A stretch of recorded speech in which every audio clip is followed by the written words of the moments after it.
sé que mi Cristo vive. En la palabra de Dios, la Biblia, hay un mensaje para ti, para mí y para toda la humanidad, el Evangelio de Jesucristo. Certeza es la razón, la existencia. Certeza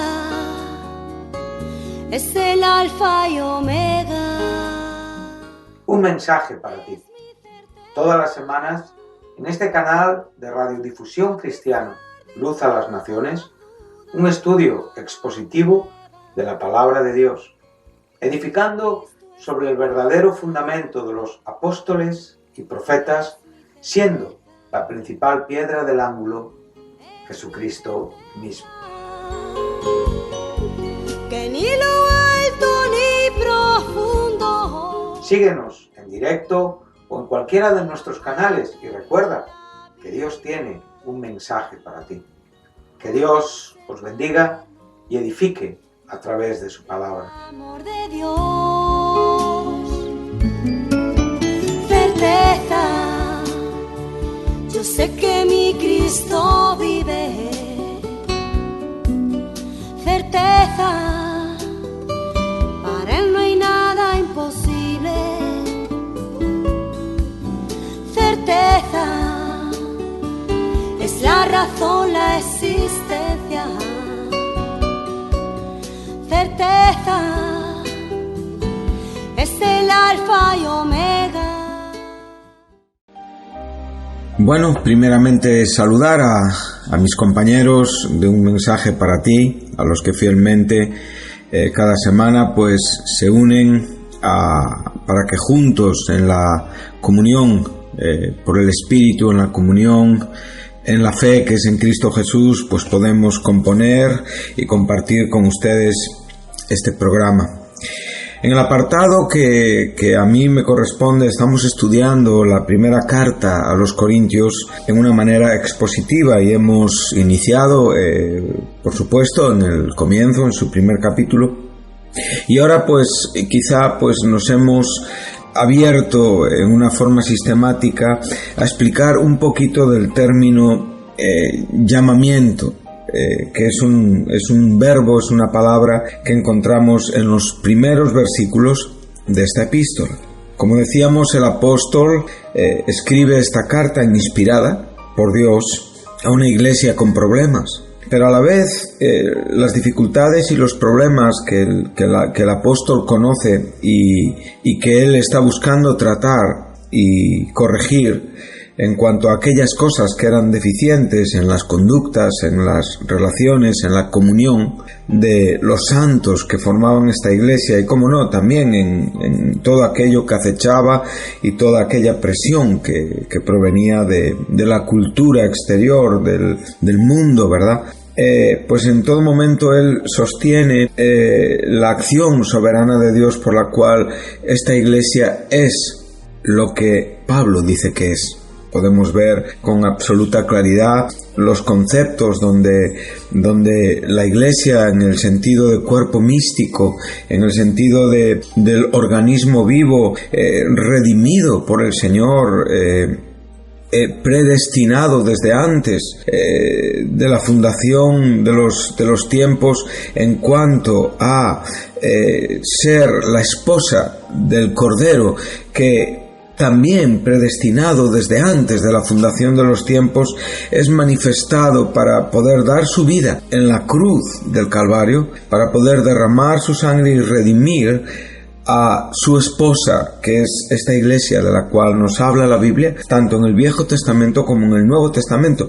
Y como hemos hablado en otros programas, esta iglesia, por supuesto, en el Viejo Testamento nos la encontramos en un sentido negativo por calificarlo de alguna manera en cuanto a que no está expresada en una revelación perfecta, sino todavía en un sentido progresivo, porque sabemos que la iglesia básicamente es un concepto neotestamentario, o sea, la claridad de la iglesia la podemos ver en el Nuevo Testamento.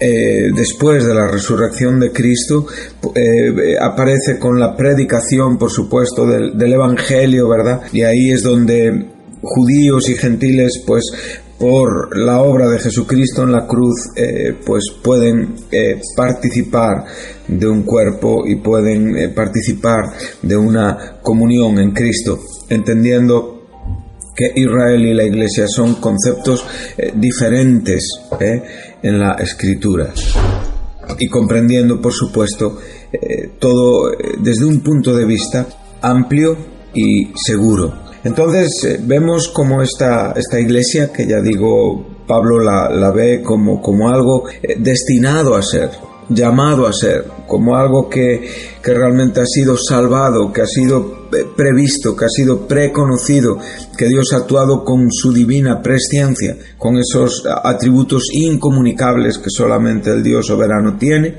y a la vez, por supuesto, está llamando la atención a esa Iglesia formada por hombres todavía en condiciones terrenales imperfectas, también posiblemente mezclados entre personas que no son de condición verdadera, y tratando de corregir algunos problemas, pero siempre entendiendo la importancia de comprender el concepto en cuanto a la soberanía de Dios, que es lo que da sentido a la responsabilidad del hombre.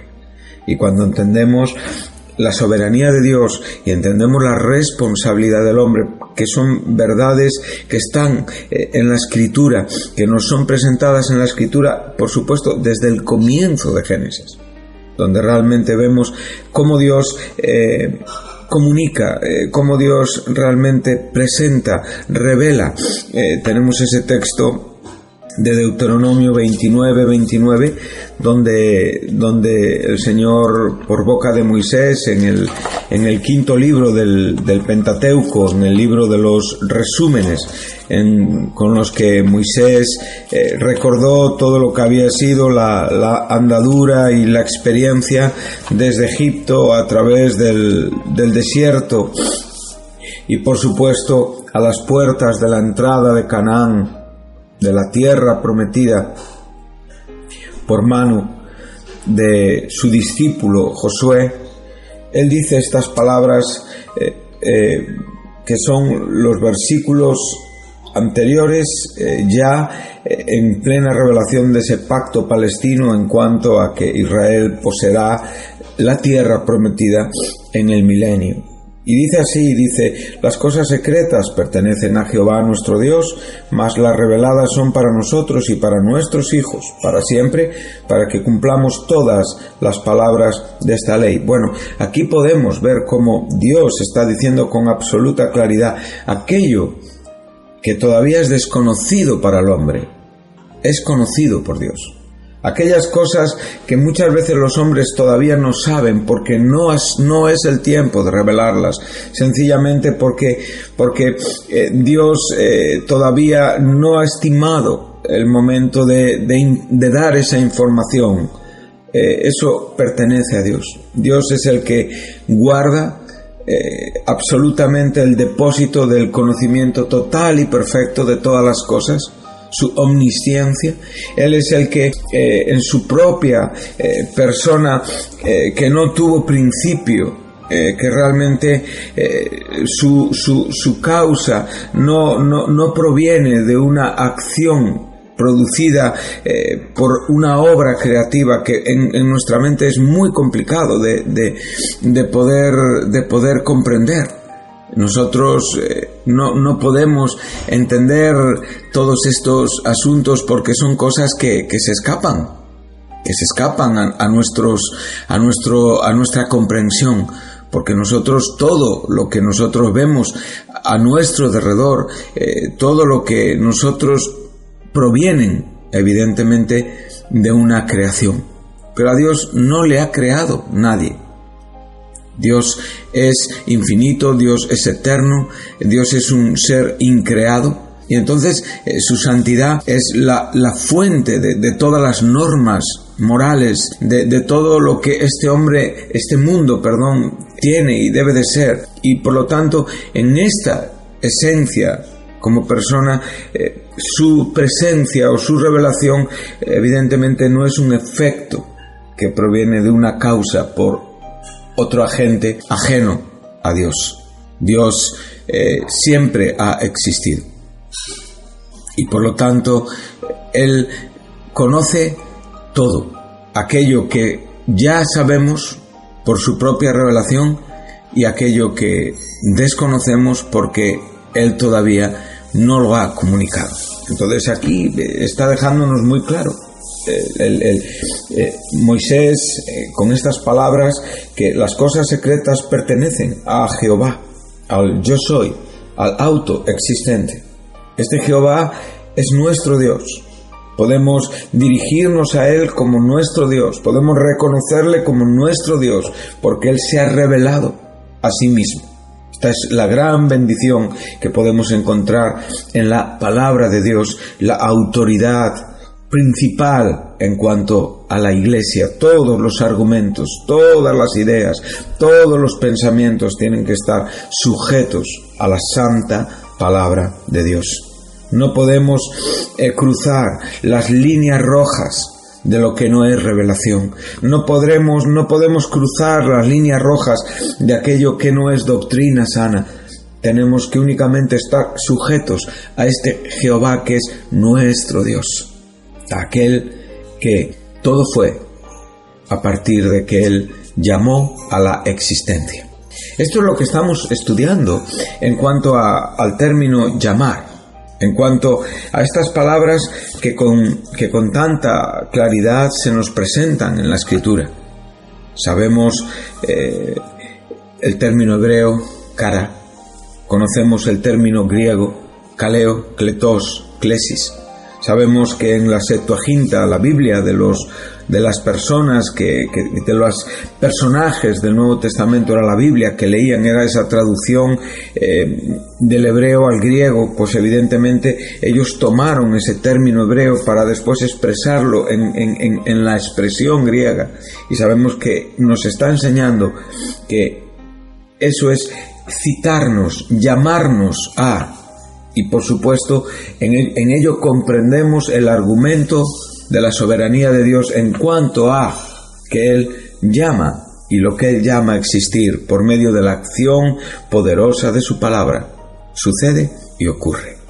Entonces nosotros estamos dentro de este conjunto, pero Dios no. Dios es ajeno a todo lo creado. Él es el agente creador. Él es el que llama a la existencia.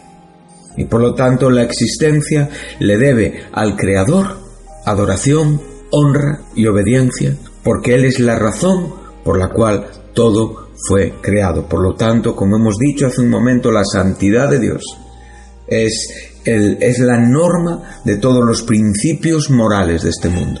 Y por eso no hay excusa. Como dice el apóstol Pablo en su primer capítulo de la carta a los romanos. Él se lo ha manifestado. Su eterno poder y deidad está claro por medio de aquellas cosas hechas, por medio de todo el conjunto del testimonio creacional de Dios y por medio del conjunto de todo lo que vemos proveniente de aquel que dijo y fue. Entonces, en este argumento, el hombre es responsable. Por lo tanto, aquí podemos ver con absoluta claridad cómo Pablo tenía una diferenciación tan absoluta y tan clara de la soberanía y de la responsabilidad, donde realmente él podía ver los asuntos soberanos.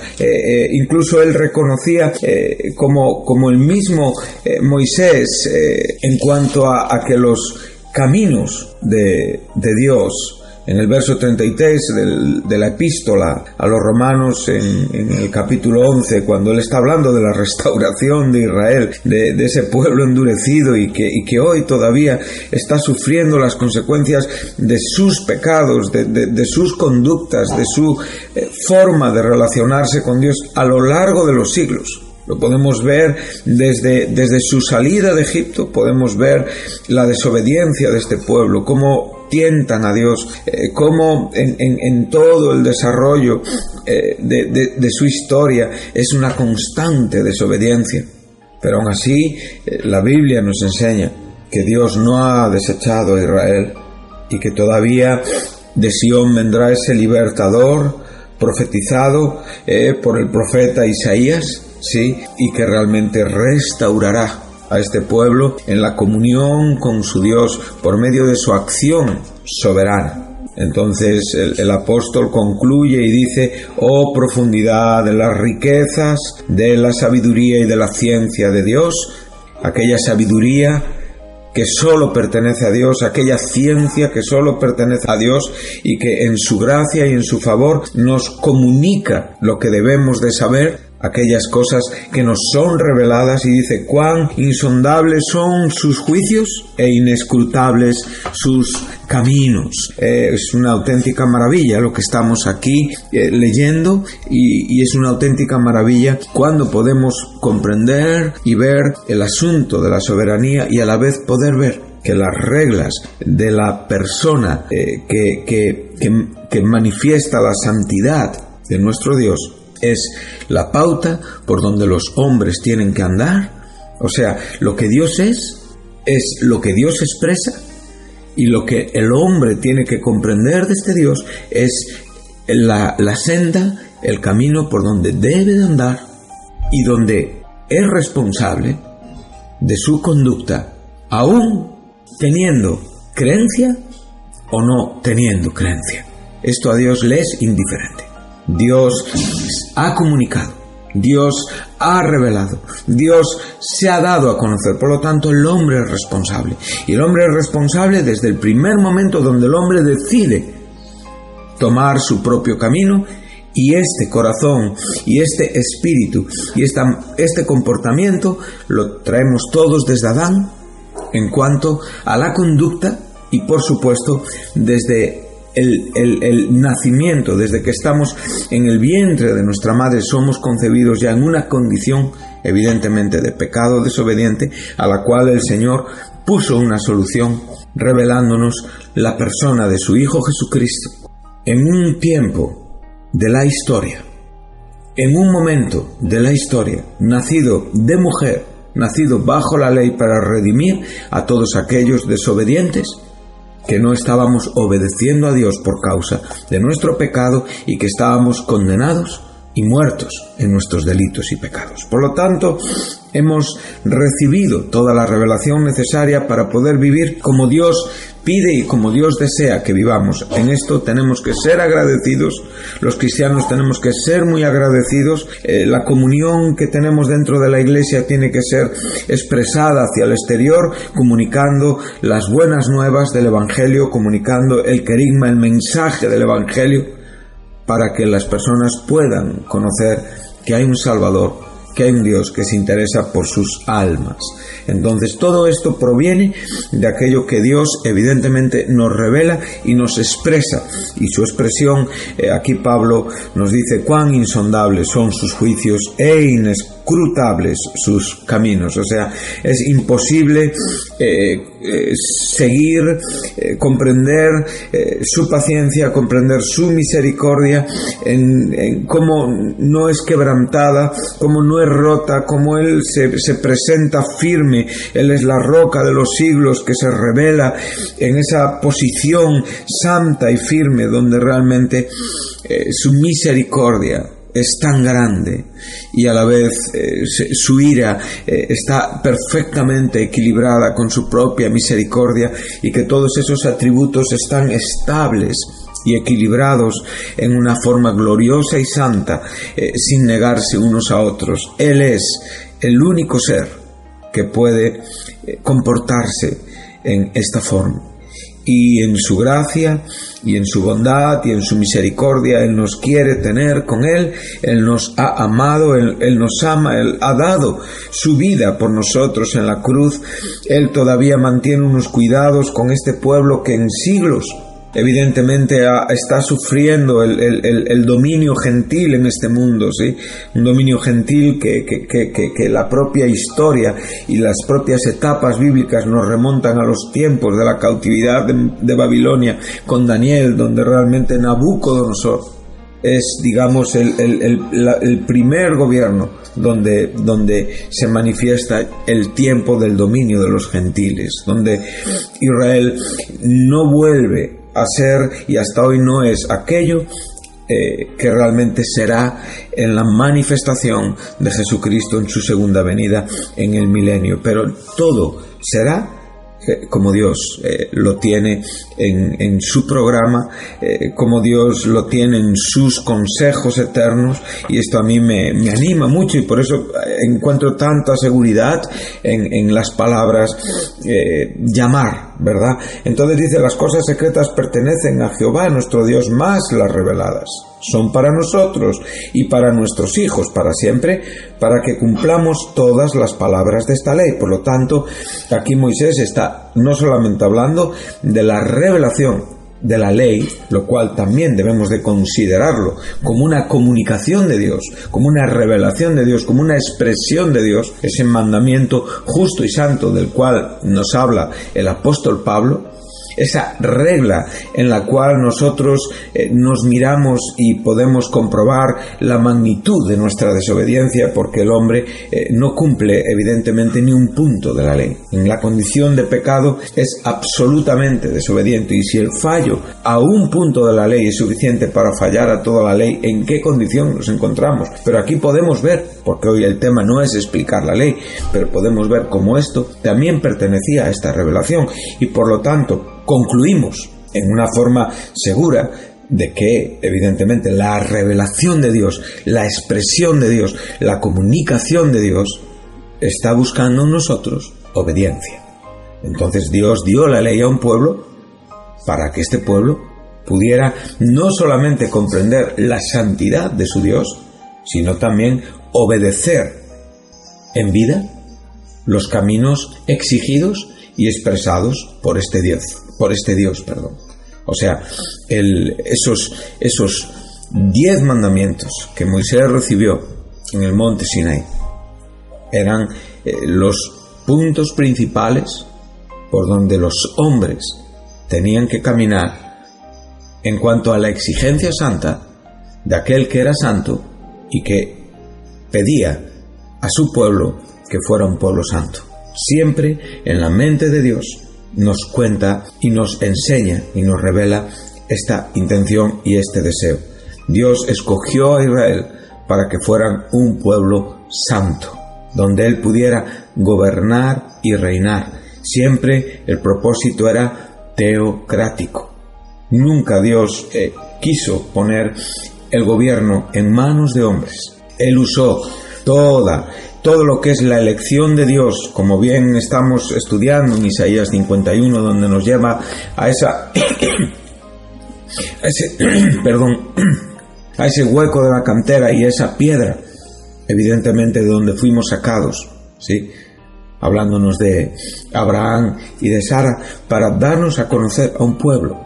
Abraham sería el padre de este pueblo, y por medio de la descendencia de Abraham, él traería, por supuesto, a un Salvador, a un siervo, el siervo de siervos. De la descendencia de Abraham, él traería a un rey, el rey de los reyes. Por lo tanto, la idea teocrática, donde Dios es siempre el gobernante de aquello que Él ha creado, siempre está presente. Entonces, debemos de comprender que esta revelación, que va progresivamente en aumento hasta Jesucristo, aún esta propia palabra profética, a la cual hacemos muy bien en estar atentos hasta que el lucero de la mañana sea esclarecido en nuestros propios corazones, hasta que todo el conjunto profético y toda la esperanza bíblica aquí revelada para nosotros sea manifestada. Es para que podamos constantemente obedecer. Entonces, la responsabilidad humana y la soberanía de Dios están con un equilibrio absoluto en la Escritura. El desequilibrio se produce cuando nosotros queremos manejarla mentalmente. El equilibrio se produce cuando nosotros queremos sondear aquello que es insondable, cuando queremos escrutar aquello que es inescrutable, cuando realmente queremos introducirnos a ese secreto que únicamente pertenece a Dios, a ese misterio que únicamente pertenece a Dios, y no tenemos la humildad como hombres creados como criaturas. Segundo, y como argumento de más peso, redimidos, perdonados, justificados, salvados, santificados. O sea, esa condición inalcanzable por nuestras obras o esfuerzos. Cristo viniendo desde la gloria, Cristo manifestándose en el tiempo, obedeciendo a esa ley revelada e incumplida por este pueblo, incumplida por ningún ser humano, porque evidentemente el principio pecaminoso del hombre se remonta al Génesis, y Génesis es anterior a esta ley, ¿sí? Donde Adán recibe la ley en cuanto a esas obras que él tendría que obedecer, un simple mandato de no comer y de no tomar. Entonces, esta desobediencia está ya en el corazón de este pueblo. Esta ley revela el carácter de Dios. La ley es buena, el mandamiento es justo, es santo, pero nosotros somos carnales, vendidos al pecado. Y esa ley nos enseña y forma parte de la revelación santa y preciosa de Dios. Por ella podemos conocer muchas cosas, saber muchas cosas. Ella no tiene poder para cambiarnos, ella no tiene poder para salvarnos, ella solo declara aquello que Dios pide, y por lo tanto es nuestra condición la que nos condena a no poder cumplir lo que la ley exige. Pero debemos de comprender cómo Jesucristo, en el cumplimiento del tiempo, nacido de mujer, hablándonos de su humanización y bajo la ley, cumpliendo la ley en su forma, como hombre perfecto, nos redimió a todos aquellos que estábamos sin Él. Entonces, en esta seguridad que hemos recibido, el apóstol Pablo está viendo a esta iglesia que, aunque tiene tantas dificultades, es una iglesia que ha sido llamada a ser santa, es una iglesia que ha sido santificada, es una iglesia que va a ser confirmada, y está siendo confirmada hasta el fin para ser irreprensible. Verso 8 del capítulo 1 de esta primera carta. O sea, este llamado está unido a esta irreprensibilidad. O sea, el llamado es a Cristo y en Cristo. Entonces, esa acción soberana de Dios nos salva, nos cambia, nos transforma y nos presenta delante de Dios irreprensibles. La palabra es un término griego anakletos, que es sin falta, que es no acusado. Esto para mí es una gran seguridad, porque esta irreprensibilidad es para ese día de Jesucristo. Esta condición que hoy tenemos es para el día de Jesucristo, y por eso fiel es Dios. Él fue el que nos llamó a la comunión con su Hijo Jesucristo nuestro Señor. Por lo tanto, recuerden que si algo estamos aprendiendo en esta historia donde estamos estudiando esta primera carta a los Corintios, y donde hemos, como he dicho, vamos en una forma expositiva, pero a la vez también hemos manifestado una tendencia sistemática, y nos hemos ido hasta Isaías, que es un libro que nos introduce en una forma muy preciosa también a este asunto del llamado, y hemos podido ver como en este capítulo 51, es muy curioso, nos enseña a mirar a la piedra de donde fuimos cortados y al hueco de la cantera de donde fuimos arrancados. Miremos a Abraham, miremos a Sara, dice, porque no era más que uno cuando yo lo llamé. Aquí podemos ver la acción soberana de Dios, que nos llama a la vida, que nos llama a la existencia, que nos llama a su Hijo Jesucristo por medio de su acción soberana. Entonces, aquello que nos revela es para nosotros y es para obedecerlo, pero aquello secreto le corresponde al Señor. Por lo tanto, yo les animo a profundizar en Dios. Yo les animo a conocer a Dios, a tener comunión con el Padre y con el Hijo, a tener comunión con los santos en la iglesia, a vivir vidas espirituales, estables, firmes, fuertes, gloriosas, pero realmente a respetar y a poder darnos cuenta que hay una revelación que parte de Dios y que también a la vez hay un misterio que le corresponde a Dios y que únicamente nosotros podemos comprenderlo si Él nos lo quiere revelar. Por lo tanto, que Dios les bendiga y aquí pues concluimos este tiempo de este programa deseando que haya sido una bendición para ustedes y les espero en el próximo programa de Un Mensaje para Ti. Gracias.